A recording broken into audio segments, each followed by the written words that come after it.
नमस्कार, exam happy by Jharkhand channel में आपका स्वागत है। तो दोस्तों जुड़ चुका हूं मैं यहां पर आपके लिए जेटेट परीक्षा 2025-26 की तैयारी को लेकर के। तो आप सभी जेटेट का परीक्षा देने के लिए तैयार होंगे।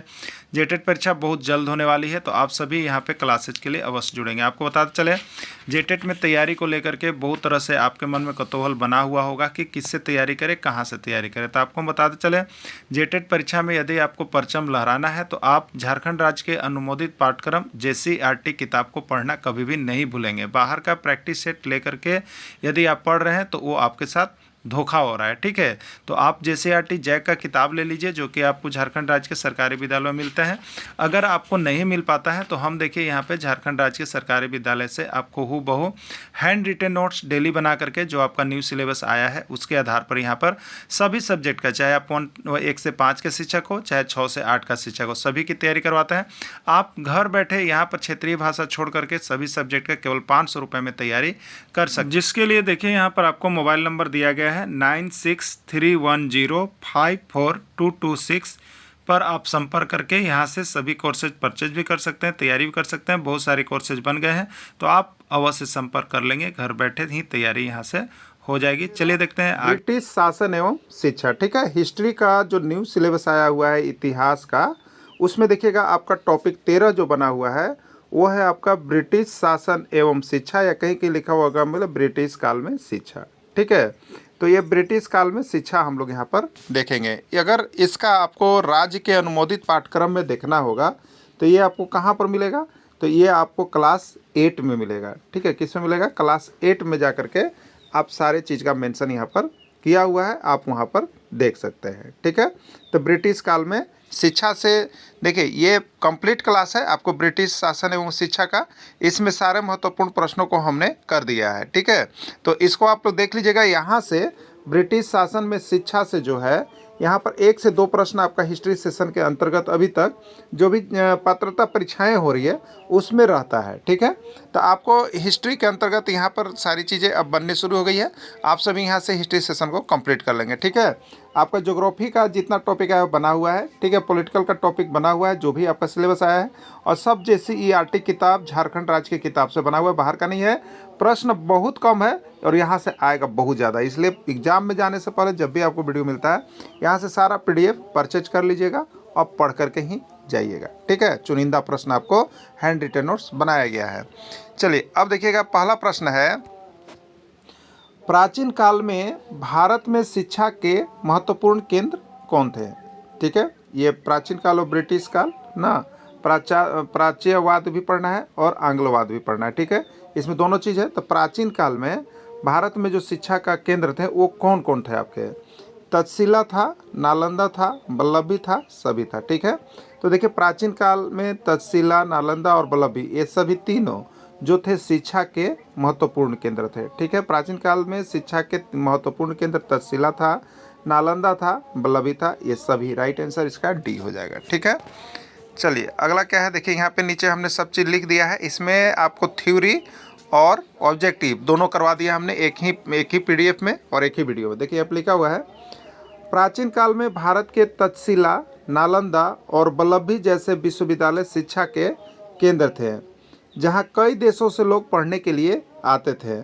मध्यकाल में आक्रांतियों द्वारा प्राचीन शिक्षा केंद्रों को जलाकर मदरसों और पाठशालाओं के माध्यम से शिक्षा दी जाने लगी, ठीक है। तो आक्रांतियों द्वारा क्या किया गया कि ये जो प्राचीन शिक्षा केंद्र थे इसको जला करके राख कर दिया गया और यहाँ पर मदरसों और पाठशालाओं के माध्यम से शिक्षा की व्यवस्था की जाने लगी, ठीक है। चलिए, प्राच्यवादी विचारधारा के लोग किसको महत्व देते थे, जो प्राचीन विचारधारा के लोग थे वो किसको महत्व देते थे, प्राच्यवादी विचारधारा के लोग किसको महत्व देते थे, भारतीय ज्ञान को, भारतीय विज्ञान को, भारतीय भाषा और संस्कृति को, सभी को, ठीक है। तो देखिए प्राचीन विचारधारा, प्राच्यवादी विचारधारा के लोग भारतीय ज्ञान को महत्व देते थे, भारतीय विज्ञान को भी महत्व देते थे, और भारतीय भाषा और संस्कृति उनको बहुत प्यारी लगती थी। यानी राइट आंसर इसका D हो जाएगा, सभी हो जाएगा, ठीक है। चलिए यहाँ पर देखिए आपके लिए बनाया हुआ है कि प्राच्यवादी विचारधारा के लोग प्राचीन भारतीय सभ्यता, संस्कृति और ज्ञान विज्ञान को महत्व देते थे। बहुत ही आपके लिए देखिए यहाँ पर कम प्रश्न में आपको JCERT राज्य की किताब को जब पढ़ के जाइएगा तो यहाँ कम प्रश्न पढ़िएगा, लेकिन यहाँ से बहुत ज़्यादा आपको प्रश्न एग्जाम में आ जाता है। इसको ज़रूर देखना है आप सभी को। इसमें कौन प्राच्यवादी विचारधारा के लोग थे? प्राच्यवादी विचारधारा के लोग कौन कौन थे? ठीक है, H.T. Prinsep, William Jones, Henry और टॉमस कोलब्रुक या सभी। ठीक है, तो देखिए प्राच्यवादी विचारधारा से H.T. प्रिंसेप भी जुड़े हुए थे, विलियम जोन्स भी इसी का समर्थक थे, हेनरी टॉमस कोलब्रुक भी प्राच्यवादी विचारधारा का समर्थक थे। सभी राइट आंसर डी। इन तीनों का नाम देखिए आप याद कर लीजिएगा कि प्राच्यवादी विचारधारा में किनका किनका नाम है। तो H.T. प्रिंसेप का नाम है, विलियम जोन्स का नाम है, हेनरी और टॉमस कोलब्रुक का नाम है।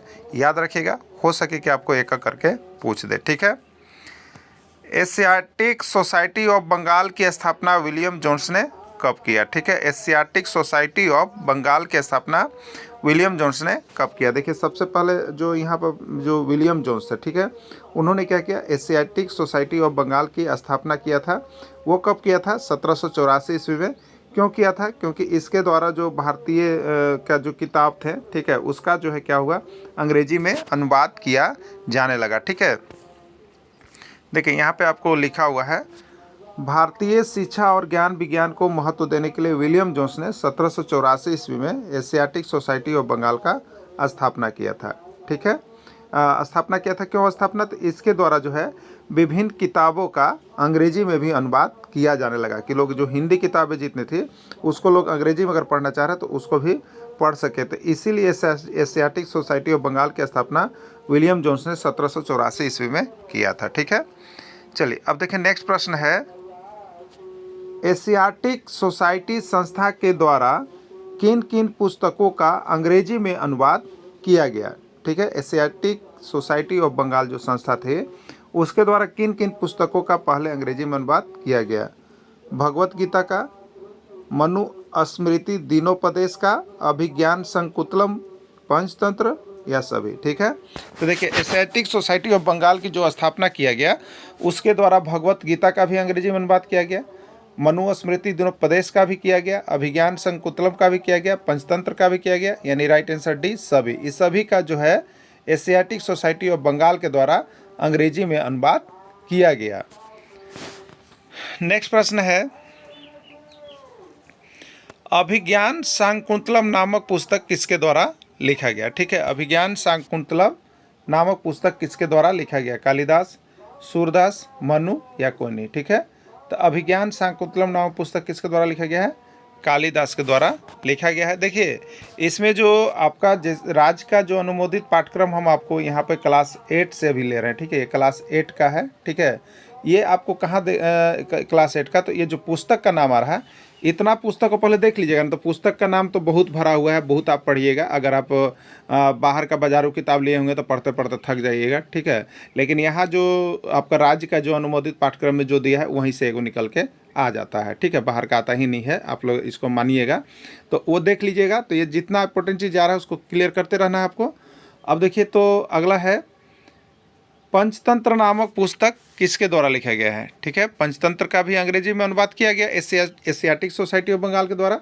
तो यहाँ पर पंचतंत्र नामक पुस्तक जो है किसके द्वारा लिखा गया है? कालिदास, सूरदास, विष्णु शर्मा या सभी के द्वारा। ठीक है, तो पंचतंत्र नामक पुस्तक किसके द्वारा लिखा गया है? विष्णु शर्मा के द्वारा लिखा गया है पंचतंत्र। बहुत बारी प्रश्न एग्जाम में आया हुआ है। ठीक है, वारेन हेस्टिंग्स द्वारा कलकत्ता में एक मदरसा खोला गया। ठीक है, जिसका ईस्वी सन है, वारेन हेस्टिंग्स द्वारा कलकत्ता में क्या किया? मदरसा खोला गया, जिसका ईस्वी सन है 1781, 1782, 1783 या सभी। ठीक है, तो वारेन हेस्टिंग्स द्वारा कलकत्ता में 1781 ईस्वी में मदरसा खोला गया था। और किस पर्पज़ से? तो शिक्षा देने के पर्पज़ से। ठीक है, देखिए यहाँ पे लिखा हुआ है क्लास 8 का एक्सरसाइज 7 में जब आप जाइएगा तो आपको ये चैप्टर देखने को मिलेगा। झारखंड राज्य का जो अनुमोदित किताब है जैक का, जो सरकारी विद्यालय मिल रहा है, उसमें आपको कहाँ ये टॉपिक देखने को मिलेगा? ये टॉपिक 13 बनाया गया है। ये क्लास 8 का एक्सरसाइज 7 में जाइएगा, वहाँ लिखा हुआ ब्रिटिश शासन एवं शिक्षा, उसको पढ़ लीजिएगा। वहीं से हमने भी बनाया है। ठीक है, तो बहुत इसमें सहायक अध्यापक भी हैं, बहुत सरकारी शिक्षक भी जुड़े हुए हैं, तो आप सभी वहाँ से जा करके और विस्तृत भी देख सकते हैं। ऐसे हमने हर पॉइंट को यहाँ पे कवर अप कर दिया है आपके लिए, आप वहाँ भी देख लीजिएगा किताब से। आंगलवादी विचारधारा के समर्थक थे, आंगलवादी विचारधारा के समर्थक थे। देखिए 2 गो विचारधारा के लोग यहाँ पर थे ब्रिटिश शासन एवं शिक्षा में, ठीक है। एक थे आपके प्राच्यवादी विचारधारा के समर्थक, ठीक है, और एक थे आपको आंगलवादी विचारधारा के समर्थक, ठीक है। प्राच्यवादी का नाम आपको हमने याद करवा दिया। अब देखिए आंगलवादी में कौन थे, तो आंगलवादी विचारधारा का कौन कौन समर्थक करते थे, तो मुनरो, एफिंस्टन, मैकाले सभी, ठीक है। मैकाले तो आंगलवादी विचारधारा का क्या थे, प्रवर्तक भी माने जाते थे, ठीक है। वे बहुत ही इसको आगे बढ़ाना चाहते थे, यानी राइट आंसर डी सभी हो जाएगा। क्या हो जाएगा, सभी हो जाएगा, ठीक है। इनमें से कौन अंग्रेजी शिक्षा के द्वारा भारत में एक ऐसे समूह का निर्माण करना चाहता था जो रंग एवं खून से तो भारतीय हो पर विचार, रूप एवं बुद्धि से अंग्रेज हो, ठीक है। मैकाले जो थे वो अंग्रेजी शिक्षा को बहुत अधिक बढ़ावा देना चाहते थे और उसके माध्यम से भारतीयों को क्या करना चाहते थे, शोषण करना चाहते थे। तो वो कौन थे जो कहते थे कि अंग्रेजी शिक्षा के द्वारा भारत में एक ऐसे समूह का निर्माण करेंगे जो रंग एवं खून से तो भारतीय हो पर विचार और बुद्धि से अंग्रेज उसको बना देंगे, वो थे मैकाले। मैकाले जो है आंगलवादी विचारधारा का समर्थक थे और उसको बढ़ाना चाहते थे, ठीक है। मैकाले राइट आंसर होगा। आंगलवादी के प्रभाव से शिक्षा अधिनियम कब पारित किया गया, आंगलवादी के विचार प्रभाव से शिक्षा अधिनियम आप लोगों के लिए कब पारित किया गया था, 1835 ईस्वी, 1836 ईस्वी, 1837 ईस्वी या सभी, ठीक है। तो आंगलवादी के प्रभाव से जो शिक्षा अधिनियम पारित किया गया था वो आपका था, देखिए डेट 1835 ईस्वी। कब था, 1835 ईस्वी, ठीक है। चलिए अगला है, 1,00,000 रुपए की राशि पश्चिमी शिक्षा पर खर्च किस चार्टर अधिनियम के तहत किया जाने लगा, ठीक है। किस चार्टर अधिनियम के तहत किया जाने लगा। देखिए पश्चिमी शिक्षा पर खर्च करने के लिए एक अधिनियम बना था, शिक्षा अधिनियम। वो आपको एक चार्टर बनाया गया था कि 1,00,000 रुपए तक की राशि जो है पश्चिमी शिक्षा पर खर्च करने का प्रावधान किया गया था। वो किस में किया गया था ये पूछ रहा था, इसका राइट आंसर हो जाएगा बी, 1813 ईस्वी के चार्टर अधिनियम के तहत। यहाँ पर सी लिखा गया है, गलत है, ये होगा 1813 ईस्वी के चार्टर अधिनियम के तहत आपको किया गया है, ठीक है। 1813 ईस्वी के चार्टर अधिनियम के तहत प्रावधान किया गया है। अगला है, छोटा नागपुर के कमिश्नर J.R. ओसले द्वारा रांची जिला स्कूल का स्थापना कब किया गया, ठीक है। छोटा नागपुर के कमिश्नर J.R. ओसले द्वारा रांची जिला स्कूल की स्थापना कब किया गया, 1838 ईस्वी, 1839 ईस्वी, 1840 ईस्वी, 1841 ईस्वी, ठीक है। तो इसका राइट आंसर आपका है 1839 ईस्वी में किया गया था। देखिए यहाँ पर नोट बनाया गया हुआ है कि रांची जिला स्कूल की स्थापना किसके द्वारा किया गया है, ये भी प्रश्न पूछता है। तो रांची जिला स्कूल की स्थापना ओसले द्वारा, किसके द्वारा किया गया था, छोटा नागपुर के कमिश्नर J.R. ओसले द्वारा रांची जिला स्कूल का स्थापना किया गया था, ठीक है। छोटा नागपुर के कमिश्नर J.R. ओसले द्वारा रांची जिला स्कूल का स्थापना किया गया था। कब किया गया था, 1839 ईस्वी में, ठीक है। चलिए अगला है, यूरोप के एक अच्छे पुस्तकालय की एक अलमीरा का तख्ता, याद रखिएगा कथन, यूरोप के एक अच्छे पुस्तकालय की एक अलमीरा का तख्ता भारत और अरब के समस्त साहित्य से अधिक मूल्यवान है, यह कथन किसका है, ठीक है। यहाँ पर क्या करना चाहते थे, जो आंगलवादी विचारधारा के लोग थे वो भारत को नीचा दिखाना चाहते थे, ठीक है। तो ये आंगलवादी विचारधारा के लोग कहते थे कि यूरोप का एक पुस्तकालय का एक अलमीरा का तख्ता जो है वो भारत और अरब के समस्त साहित्य से अधिक मूल्यवान है, ठीक है। समस्त साहित्य से अलमीरा अधिक महत्वमूल्यवान है, पुस्तकालय बहुत महत्वमूल्यवान है। ये किसने कहा था, मैकाले ने, मुनरो ने, विलियम कैरी ने, सभी ने। तो यहाँ पर अंग्रेजी शिक्षा का प्रचार कौन कर रहा था, मैकाले, इसलिए राइट आंसर मैकाले होगा, ए हो जाएगा, ठीक है। बंगाली भाषा में छपने वाली पहली पुस्तक का नाम क्या है, यंग इंडिया, न्यू टेस्टामेंट, नौजवान या कोई नहीं, ठीक है। तो बंगाली भाषा में छपने वाली पहली पुस्तक बंगाली भाषा में अनुवाद किया गया था, वो था आपका देखिए न्यू टेस्टामेंट। क्या था, न्यू टेस्टामेंट था बंगाली भाषा में छपने वाली पहली पुस्तक। देखिए इसके बारे में यहाँ पर नोट्स हमने बना दिया है। विलियम कैरी ने कलकत्ता के निकट सेरामपुर मिशन खोला था, ठीक है। विलियम कैरी ने कहा कलकत्ता के सेरामपुर मिशन खोला था। विलियम कैरी ने न्यू टेस्टामेंट का बंगला भाषा में अनुवाद छपवाया। यह बांग्ला भाषा में छपने वाली पहली पुस्तक थी। ठीक है, तो बांग्ला भाषा में छपने वाला पहले पुस्तक का नाम क्या था? न्यू टेस्टामेंट था। और छापने वाले कौन थे? विलियम कैरी थे। ठीक है, विलियम कैरी थे। क्लियर। चलिए अगला प्रश्न है, भारतीय शिक्षा का मैग्ना कार्टा के नाम से किसको जाना जाता है? भारतीय शिक्षा का मैग्ना कार्टा के उपनाम से किसको जाना जाता है? वुड्स डिस्पैचरिया, वुड्स डिस्पैच, सैडलर आयोग, रक्षाल आयोग। ठीक है, तो देखिए हमारे यहाँ शिक्षा के लिए क्या आया था? वुड्स डिस्पैच आया था, और इसी का उपनाम है भारतीय शिक्षा का मैग्ना कार्टा ना।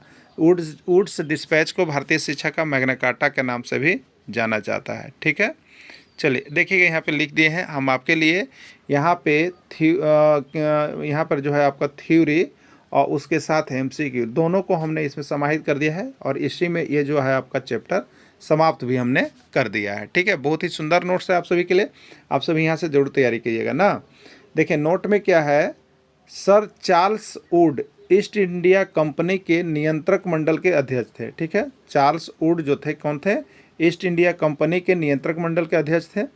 उन्होंने 1854 ईस्वी में शिक्षा संबंधी एक विस्तृत नीति पत्र तैयार किया था। कौन? Charles Wood. ठीक है, जिसे वुड्स डिस्पैच कहा जाता था। इसी को क्या कहा जाता था? वुड्स डिस्पैच कहा जाता था, और इसे भारतीय शिक्षा का मैग्ना कार्टा के उपनाम से भी जाना जाता था। ठीक है, भारतीय शिक्षा का मैग्ना कार्टा के उपनाम से भी जाना गया। ठीक है, मैग्ना कार्टा के उपनाम से जाना जाता है। इसमें प्राथमिक पाठशाला से लेकर, ये देखिए इस वुड्स डिस्पैच में क्या था उसको भी देख लीजिएगा। इसमें प्राथमिक पाठशाला से लेकर विश्वविद्यालय शिक्षा, व्यावसायिक शिक्षा तथा तकनीकी शिक्षा और महिलाओं की शिक्षा सभी के लिए प्रस्ताव तैयार किया गया था।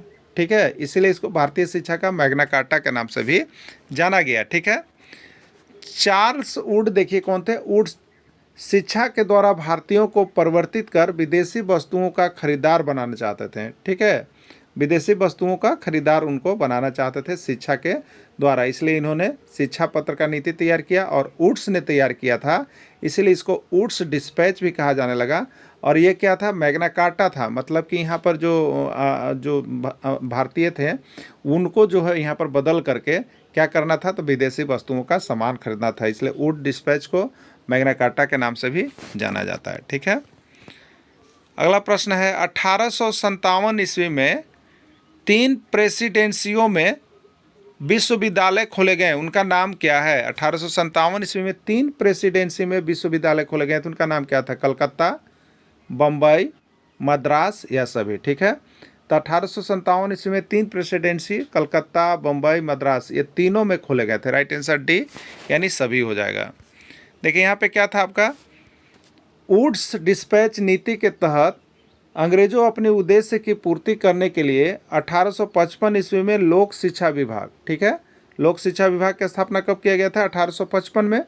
तथा 1857 ईस्वी में तीनों प्रेसिडेंसी कलकत्ता, बम्बई और मद्रास में विश्वविद्यालय खोले गए थे, ये अंग्रेजों के द्वारा। ठीक है, चलिए अगला प्रश्न है, वेदों की ओर लौटो यह कथन किसका है? वेदों की ओर लौटो यह कथन किसका है? राजा राम मोहन राय, स्वामी दयानंद सरस्वती, रविंद्रनाथ टैगोर या महात्मा गांधी। ठीक है, वेदों की ओर लौटो यह कथन किसका है? तो वेदों की ओर लौटो यह कथन है आपका स्वामी दयानंद सरस्वती जो है वे अपने पाश्चात्य शिक्षा का प्रसार करना चाहते थे, इसलिए उन्होंने कहा कि वेदों की ओर लौटो ये स्वामी दयानंद सरस्वती का है। ठीक है, देखिए यहाँ पे क्या है, स्वामी दयानंद सरस्वती पश्चिमी ज्ञान विज्ञान के साथ साथ भारतीय ज्ञान एवं दर्शन की सर्वोच्चता में विश्वास रखते थे, इसलिए उन्होंने ही कहा वेदों की ओर लौटो। ठीक है, उन्होंने ही कहा वेदों की ओर लौटो। ठीक है, चलिए अगला है, डीएवी की स्थापना कब किया गया? डीएवी की स्थापना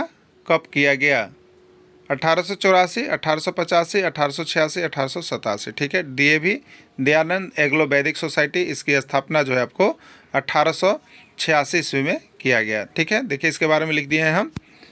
स्वामी दयानंद सरस्वती के विचारों से प्रभावित लाला हंसराज ने 1886 ईस्वी में सबसे पहले लाहौर में दयानंद एग्लो वैदिक डीएवी की स्थापना की। याद रखिएगा, स्वामी दयानंद सरस्वती के विचार से ही लाला हंसराज ने डीएवी का स्थापना किया। किसने किया? कभी पूछेगा कि डीएवी का स्थापना किसने किया, तो लाला हंसराज ने कब किया? 1886 ईस्वी में सबसे पहले। और सबसे पहले कहाँ हुआ? लाहौर में हुआ। इसके बाद यह भारत के सभी राज्यों में फैल गया। ठीक है। डीएवी का फुल फॉर्म क्या है? तो डी से दयानंद, ए से एंग्लो और भी से वैदिक। डीएवी की स्थापना की। धीरे धीरे इसकी शाखाएं पूरे देश में खुल गई और स्वदेशी आंदोलन 1906 ईस्वी के दौरान राष्ट्रीय महाविद्यालय की स्थापना भी पूरे देश भर में हुई थी। पहले तो डीएवी प्राथमिक स्तर पर और मध्य स्तर पर था, लेकिन 1906 ईस्वी के स्वदेशी आंदोलन के बाद यह विश्वविद्यालय महाविद्यालय की भी स्थापना डीएवी के द्वारा किया गया। ठीक है। शिक्षा की वर्धा योजना किसने तैयार किया था? शिक्षा की वर्धा योजना किसने तैयार किया था? रविंद्रनाथ टैगोर ने, महात्मा गांधी ने, स्वामी दयानंद सरस्वती ने? कोई नहीं। ठीक है। तो देखिए यहाँ पर महात्मा गांधी जो थे वो शिक्षा की वर्धा योजना तैयार शुरू किए थे। इसमें क्या था कि इस वर्धा योजना में जो था कि बच्चे जो है यहाँ पे सिल्क बुनने, ठीक है, खादी कपड़े बुनने, विभिन्न तरह के हस्त चीज़ों को सीखने का इसमें कार्यक्रम तैयार किया गया था, जिससे बच्चे सीख करके अपना रोजगार कर सकते हैं। तो वर्धा योजना जो है महात्मा गांधी के द्वारा तैयार किया गया था। ठीक है। नोट्स यहाँ पर देखिए 1937 ईस्वी में गांधी जी ने शिक्षा की वर्धा योजना तैयार की। इस योजना का मूलभूत सिद्धांत हस्त उत्पादक कार्य था, मतलब हाथ से बना हुआ चीज़ों का उत्पादन करना था। इसके अंतर्गत विद्यार्थी को 7 वर्ष तक अपनी भाषा में अध्ययन करना था। ठीक है। चलिए नेक्स्ट है, यहाँ पे देखिएगा, शांति निकेतन की स्थापना किसने किया? शांति निकेतन का स्थापना किसने किया? रविंद्रनाथ टैगोर, महात्मा गांधी, राजा राम मोहन राय या कोई नहीं। ठीक है। शांति निकेतन की स्थापना आपका रविंद्रनाथ टैगोर के द्वारा किया गया था। भारत के राष्ट्रीय गान के रचयिता कौन थे? मोहम्मद इकबाल, बंकिम चंद्र जी, रविंद्रनाथ टैगोर या कोई नहीं। ठीक है। तो राष्ट्रीय गान के रचयिता कौन थे आपका? रविंद्रनाथ टैगोर थे। ठीक है। देखिए यहाँ पे लिखा हुआ है, आपको नोट्स हमने कर दिया है। भारत के राष्ट्रगान के रचयिता रविंद्रनाथ टैगोर जी का बचपन में अपने विद्यालय जाने का मन नहीं करता था। उसने अपने विचारों को कार्य रूप देने के लिए टैगोर जी ने 1901 ईस्वी में कलकत्ता से 100 किलोमीटर दूर ग्रामीण परिवेश में शांति निकेतन की स्थापना की थी। तो शांति निकेतन की स्थापना किसने किया? रविंद्रनाथ टैगोर ने किया। और ये कौन थे? राष्ट्रगान के रचयिता थे। और कहाँ पर किया? तो कलकत्ता से 100 किलोमीटर दूर। ठीक है, कलकत्ता नाम आता है। सर्वप्रथम कौन सा चर्च रांची पहुंचा? सर्वप्रथम कौन सा चर्च रांची पहुंचा? Gossner evangelical Lutheran church, Roman Catholic mission, संत पॉल या कोई नहीं। ठीक है। तो रांची में सबसे पहले कौन सा चर्च रांची पहुंचा था? तो ये गोस्नर एवेंजेलिकल लुथरियन चर्च जो था वो सबसे पहले पहुंचा था। ठीक है। देखिए यहाँ पे लिखा हुआ है, सर्वप्रथम Gossner evangelical Lutheran church mission 1845 ईस्वी में रांची पहुंचा। इसी ने 1856 ईस्वी में गोस्नर विद्यालय स्थापित किया। जो आपको गोस्नर विद्यालय है इन्होंने ही स्थापित किया है। ठीक है। संत कोलंबा नामक कॉलेज का स्थापना कब किया गया? ठीक है। 1887 ईस्वी, 1888 ईस्वी, 1899 ईस्वी या कोई नहीं। ठीक है। चलिए इसको देखते हैं। यहाँ पर देखिए आपको नोट्स बना हुआ है कि डबलिन मिशन द्वारा संत कोलंबा कॉलेज की स्थापना 1899 ईस्वी में की गई। तो राइट आंसर सी है। डबलिन मिशन द्वारा संत कोलंबा नामक कॉलेज की स्थापना 1899 ईस्वी में किया गया था। ठीक है। संत जेवियर कॉलेज की स्थापना कब की गई? ये प्रश्न है। 1944, 1945, 1946 कोई नहीं। ठीक है। रोमन कैथोलिक मिशन के द्वारा देखिए 1944 ईस्वी में रांची में संत जेवियर कॉलेज की स्थापना की गई थी। किसके द्वारा? रोमन कैथोलिक मिशन के द्वारा। देखिए मिशन के लोग भी जो थे, ईसाई लोग, वो भी पाश्चात्य शिक्षा संस्कृति सभ्यता से लोग जुड़े हुए थे और रांची में भी पहुँचे। ठीक है। तो रांची में ये तीनों कॉलेज का, जिसका आपने नाम अभी देखा, ये तीनों कॉलेज के बारे में पूछ दिया जाता है प्रश्न, इसलिए इसको देख लीजिएगा। और आपका राज्य के अनुमोदित पाठ्यक्रम में दिया हुआ है, इसलिए उसको तो देखना अति आवश्यक होगा। ठीक है। तो देखिए कभी कभी आपको में बहुत सा कमेंट आता है कि सर झारखंड राज्य का अलग से जीके पढ़ेंगे क्या? तो हमने बताया है कि नहीं, आप जो झारखंड राज्य का टेक्स्ट बुक निकला हुआ है उस टेक्स्ट बुक को जब पढ़ेंगे तो हर चैप्टर में झारखंड राज्य से जुड़ा हुआ है उसमें प्रश्न। ठीक है। आप उतना देख लीजिएगा, उतने ही के अंतर से झारखंड का आएगा तो उसी में मिलेगा आपको ना। देखिए अब यहाँ पर रोमन कैथोलिक मिशन द्वारा 1940 ईस्वी में रांची में संत जेवियर कॉलेज की स्थापना की गई थी। तो राइट आंसर ये है। तो इस तरह से यहाँ पे देखिए आपको हमने झारखंड राज्य के अनुमोदित पाठ्यक्रम से ये चैप्टर को समाप्त कर दिया है। आप सभी इसको देख लीजिएगा, बना लीजिएगा, पढ़ लीजिएगा। इसका नाम है आपको ब्रिटिश शासन एवं शिक्षा और ये टॉपिक 13 बनाया गया है। तो तो धीरे धीरे हर एक टॉपिक को हम कंप्लीट करवा रहे हैं। बाकी यहाँ पर बहुत सारे टॉपिक कंप्लीट हो गए हैं, 500 रुपये में आप कंप्लीट क्लास कर सकते हैं।